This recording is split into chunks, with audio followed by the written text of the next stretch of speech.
My YouTube feed's been blowing up with questions about why digital SLRs are coming back, why everybody's seeking them out. I never really left them. I have mirrorless and I use mirrorless and I love mirrorless. But there are times that I just grab my old DSLRs just for special purpose cameras. My D750 is just such a great event camera, and I have almost a stealth bag with it and a way to transport a 24 to 120 f4 lens. It's just a great all-purpose lens. It's kind of compelling not to bring it along, even if I'm bringing along my Z9. So the D750's never really left the premises. My D7200 with a Sigma 150 to 600 is my secret weapon. So in 2025, are digital SLRs really dead?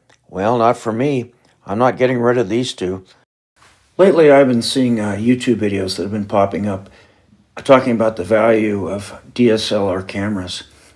And I have two examples here that, even though I have a Z9 and now a ZR, I think are really good options. I've done recent event photography with this camera. It's kind of nice where you can leave it in a car in an area that's not really super safe and you don't have a lot of money tied in it. But on the other hand, it's valuable to me. This is the 24 to 120 f4 original EF lens. It does a great job when paired with this camera. This is a 24 megapixel full frame sensor camera, the D750. It's got a very good autofocus system. I bought it with the idea of doing events, which I did. I did a lot of event photography with it, and it does a really good job in low light. It has one disadvantage, though, is it has an anti-aliasing filter, and when it does that, it doesn't process the ultra-sharp details like in birds.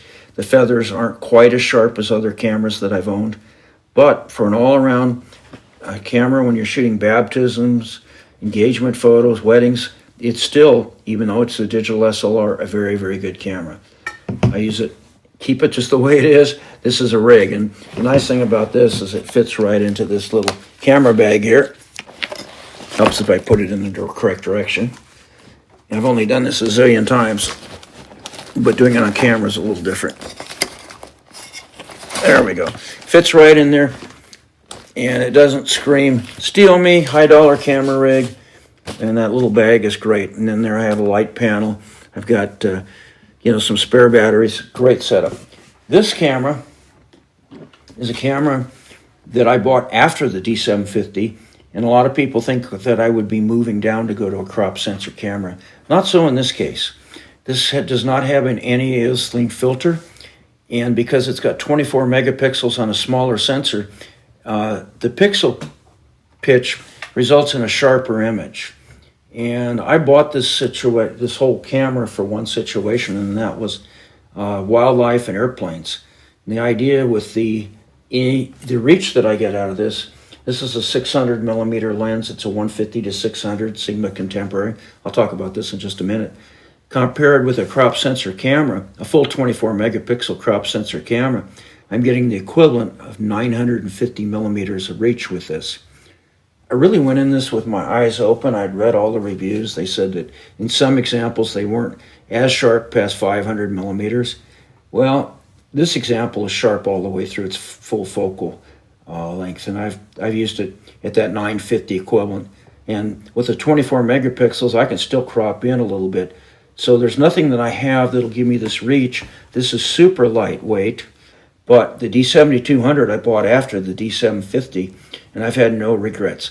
It doesn't have as powerful a group point autofocus system as the D750, but it's 3D tracking and single point. Everything it does is very refined.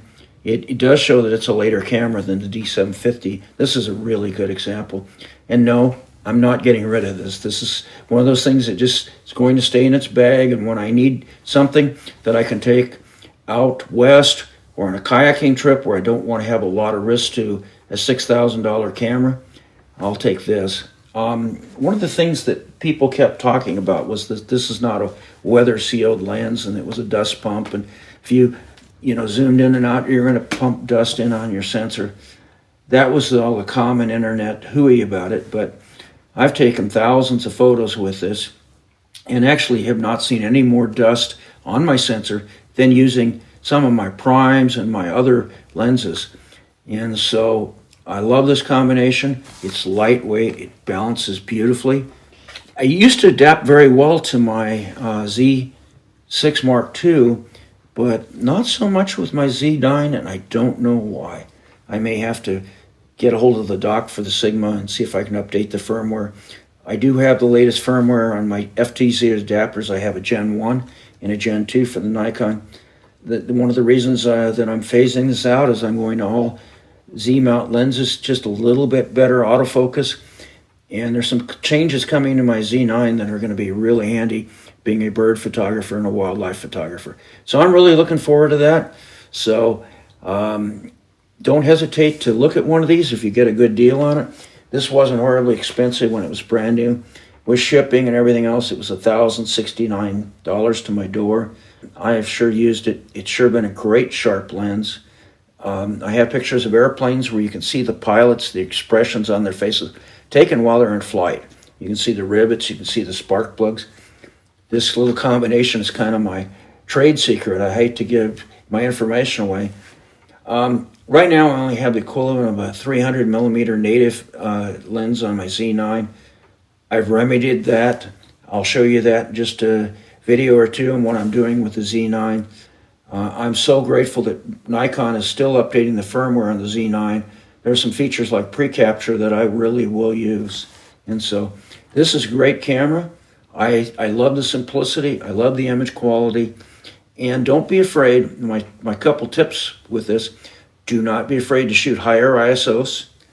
And the other thing I want to say about it is do not be afraid to go with a fast shutter speed, because when I'm doing birds or airplanes, I found that over 800 is probably a good idea. A lot of times I shoot at 1,000th or 1/1250th. This camera gives me great images with just a little bit of noise, and then with the noise removal in Lightroom, which I'll show you here in a frame how to do it. I just love this camera. It's really hard to want to sell it or get rid of it.